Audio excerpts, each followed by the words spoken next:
Please, bigyan mo ako ng kahit 25% na kayamanan lang. 100%? Ang galing! Ang yaman ko na pala.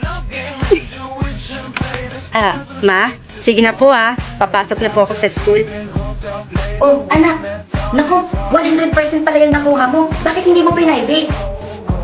Po? Bakit ko naman po ipa-private? Kasi anak, titingnan natin kung sino ba yung mga tao. Kilala ka lang kapag may pera ka o kapag may kailangan sila sa'yo at kapag wala ka namang pera, hindi ka nakilala. So bagay. O sige po, ma. Alam mo kasi anak, maraming tao ngayon dito sa ating paligid na mapagsamantala, mapagpanggap, o kaya naman manggagamit. Kaya nga po O sige na po, ma.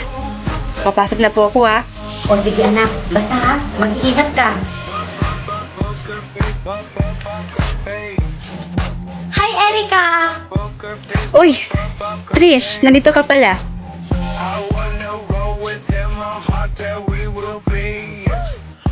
Ay, wala ka palang pera.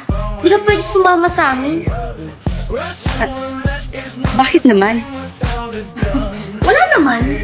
Baka kasi mamaya may ambagan kami tapos wala kang maibigay. Ayaw naman namin ng ganun.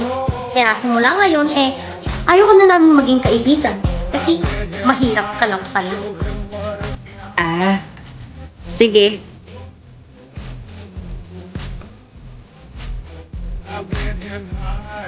Babe? Ano? Tuloy ba tayo manood ng sine mamaya? Huwag na pala. Nagbago na isip ko. Bakit naman? Basta ayaw ko na. At saka, bigla ko napagod sa relasyon nating dalawa. Siguro, itigil na natin to. Mag-break na tayo. Makikipag-break ka ba dahil sa wala kong pera? Parang gano'n na nga. Nakakahiya kasi sa mga tropa ko kapag nalaman nila na ang girlfriend ko ay walang pera at palamunin lang. Okay. I'm bluffing with my muffin. I'm not lying. I'm just stunning with my love. You burning. Bes, ayan ako ng tipaklong. Girl, ikaw lang pala yan. Kala ko na kung sino na. Nakakagulat ka naman. Bes, alam mo ba? Kami nga ni Marvin. Marvin? Boyfriend mo si Marvin? Boyfriend ko yun Ano? Boyfriend mo rin si Marvin? Ay, mali. Bes? Sino palang Marvin yung tinutukoy mo? Oo. Anong sinong Marvin? Hindi mo ba naaalala yung lagi kong kinikwento sa'yo? Si Marvin Valencio. Valencio? Oo. Valencio. Oo. Si Marvin Valencio pala. Sorry. Akala ko kasi si Marvin Abis. Huli ka! Ano?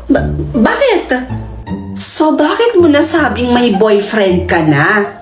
So, ibig sabihin, may boyfriend ka na nga talaga? Sino yan? Anong pinagsasabi mo? Umamin ka na. Huling-huli ka na sa akto, Ano? May boyfriend ka na? Okay, fine. Eto na. Sasalita na. Wow. Oo. May boyfriend na ako ngayon. And actually bago pa lang naman. Kasi kahapon ko lang siya sinagot. Di ba inamin mo rin? Pero as in, kung saka ako nagka-boyfriend, saka ka naman nagka-boyfriend na rin. Wow! Mag-best friend nga talaga tayo, girl. Ang saya. May boyfriend na tayong pareho. Pero kahit ganon, kahit may boyfriend na tayong pareho, sana hindi ka pa rin magbabago sa akin, ha? Oo naman. Ano ka ba? Walang magbabago dun, no? Promise. Nga pala, saan mo naman nakilala yung boyfriend mo? Siyempre, saan pa ba? Eh di sa OVO app. Sa OVO? So, ibig sabihin, gumagamit ka na din pala ng OVO na yan, katulad ko.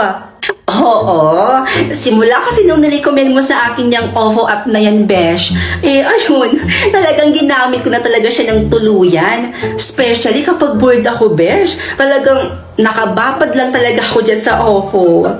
Wow naman! Nakakakilig naman yung love story nyo. Sa OVO pa talaga kayo nagkakilala. Ah, diba? Ano sabi ko sa'yo noon? Diba sabi ko gumamit ka na ng OVO? Kasi dyan sa OVO na yan, sobrang ang saya-sayang gamitin yan. Kasi bukod sa maraming cute at magaganda dyan sa OVO, ay ganun din ang karaming ng mga gwapo dyan sa OVO app na yan. Kaya ka siguro kaagad-agad nagka-boyfriend dyan. Kasi mahilig ka sa gwapo, diba?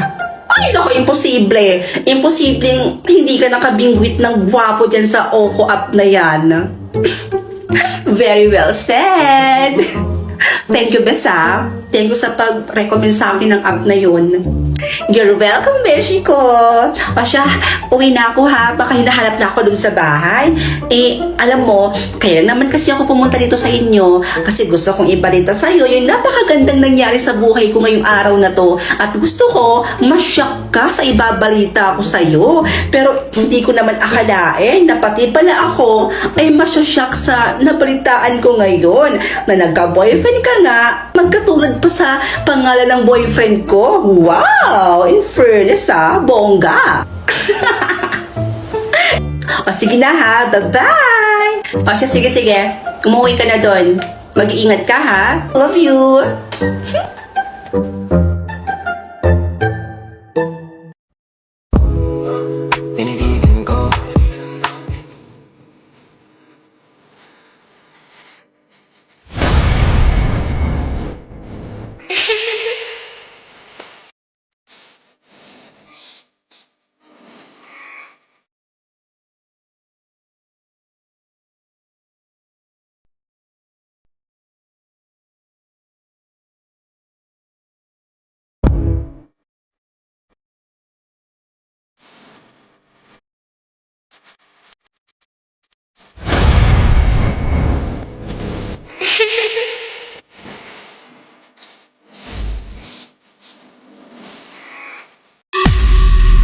Ikaw ang babae, matagal mo nang hinihintay.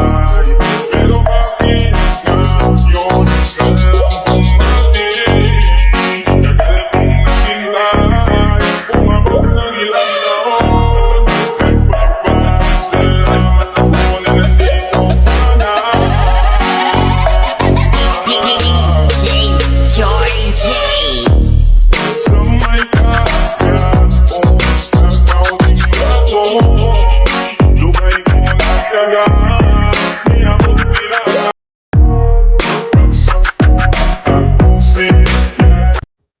Kung pananatin na lang ang tanging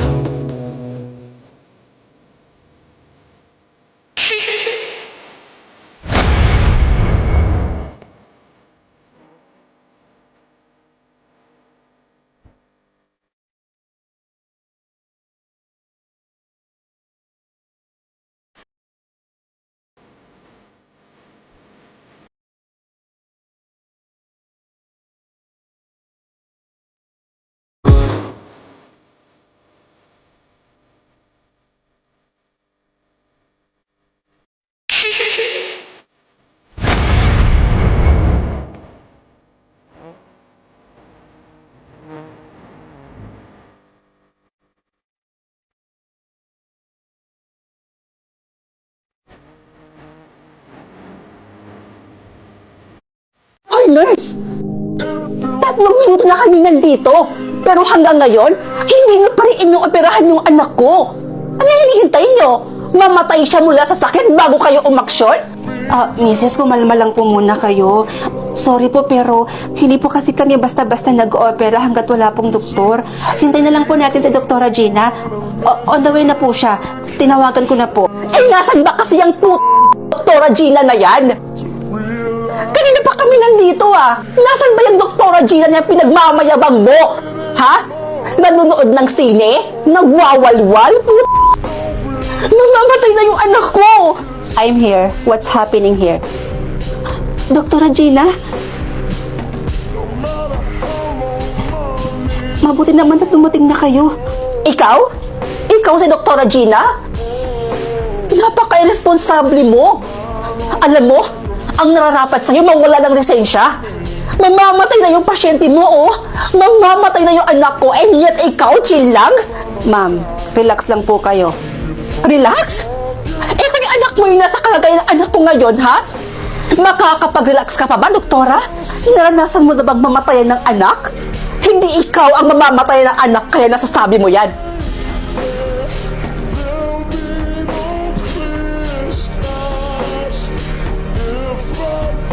Doktor, excuse me po. Urgent. Operation for chest kabilang nervous room. Anak ko. Kaya kong sirain ang pangalan mo kung sakaling may mangyaring masama sa anak ko. Mrs., hindi ako Diyos at hindi ko rin hawak ang buhay ng anak nyo. Pero bilang doktor, gagawin ko lahat ng makakaya ko, mailigtas ko lang siya. Excuse me po. Doktora, alam ko naman po na magaling po kayong doktor. Pero sa kasong to, mukhang malabo na yata siyang mailigtas. Magtiwala ka lang, Nurse Bea.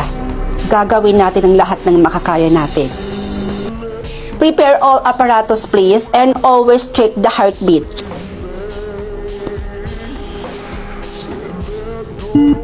Doktora, paano kung hindi na natin siya kayang iligtas?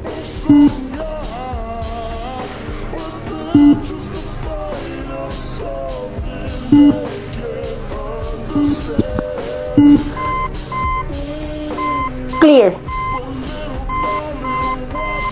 Doktora, wala na po talaga eh.